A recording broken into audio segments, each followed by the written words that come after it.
What do you see from your team during these fourth quarters when they really seem to kind of grab control of the game that's not really present during the first three? I see from our team that we are, and I think as coaches up to this point, we've failed to make our team as tough as it needs to be, starting with me. That's going to change. And this business of 3 quarters, first of all, we beat Boise State in virtually every category except toughness. We walked out there, we decided Boise's tougher than us, and Boise decided, was convinced they're tougher than us too. Until the fourth quarter, we didn't do anything to change that. I mean, outperformed them in a ton of different ways, but we just aren't tough enough. And as a football team, we have to get one hell of a lot tougher. And right now, we're not very tough. We're a team that works hard. We're a team that lifts a lot of weights. We run a lot of sprints. We try really hard in practice. It's like a boxer. If a boxer's really good at hitting the bag, because he wants to be a great boxer, and he's as good as can be at hitting the bag, and then all of a sudden you go fight a boxing match, and he won't throw any blows. That's who we are.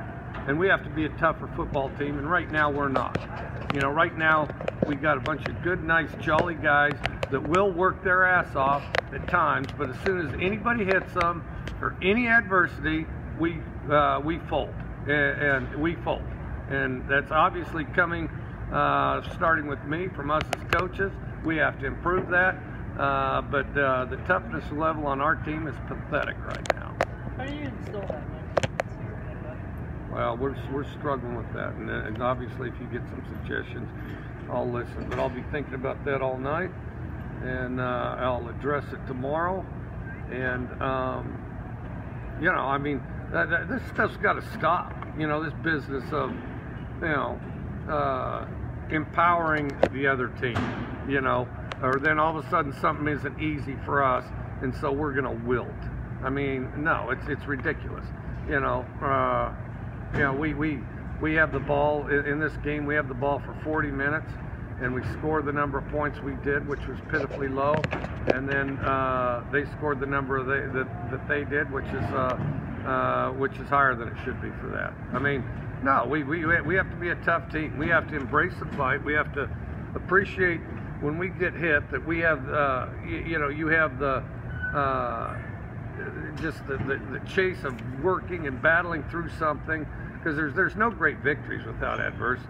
I mean, there's no great victories unless somebody resists you or fights you or makes it hard. Well, no, we wilt. So that's got to change. And then, of course, there was some extraneous stuff which I can't comment on, and I really think you ought to comment on as much as possible. That we had no control over, that did a certain amount of damage. But the biggest thing is we're not as tough as we ought to be.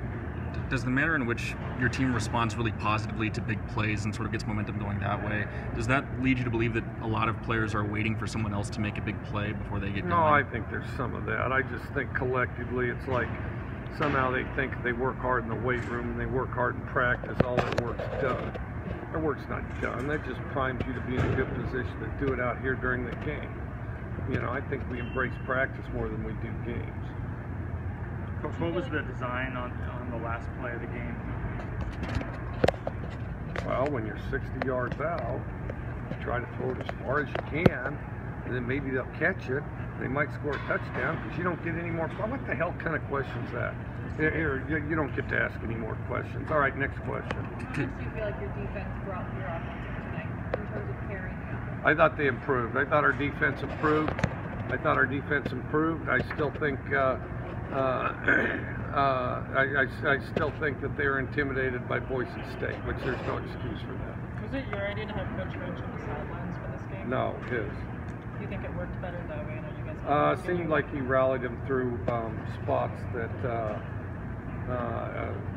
like we hit the soft spots, and I thought he's a really clear communicator, good motivator, and they listened to him, and I thought that it did a good job elevating our effort. Could you walk us through the process with that final timeout? It seemed like maybe a couple seconds ran off before it was called. Well, we got the first down, And then, however, there was some disagreement on that, whether or not we got it. And you know, certain phases I can't comment on. That's how it went all night. So were you trying to call the timeout sooner than what actually happened? What's that? Were you trying to call the timeout sooner? Yeah, I'm not. Yeah, I can't even get into all the stuff I'd love to. I think you guys ought to watch the game and make as many comments as you possibly can, fair, and objectively, and someday when I retire, I'll join the party. I'll write a column on this stuff. Coach, did you see the blocked field goal? What do you think about it? I didn't think we got the ball up very good. First of all, I thought we had push. I thought, I'll have to see the film. I thought we had push. I thought our linemen need to be, again, tougher. You know, it's a field goal. Be tougher. Control the line of scrimmage. And I didn't think we got the ball up very quickly either. I'll have to see that. Did that getting blocked influence your decision not to kick later on in a few situations inside the 25? Not really. I mean, not really. I thought that, but, you know, I'm sick and tired of, you know, I mean, we got easy field goals that we can certainly hit from Sacagawea Middle School. We can't hit them in a stadium. Toughness, you know. Thank you. Yeah.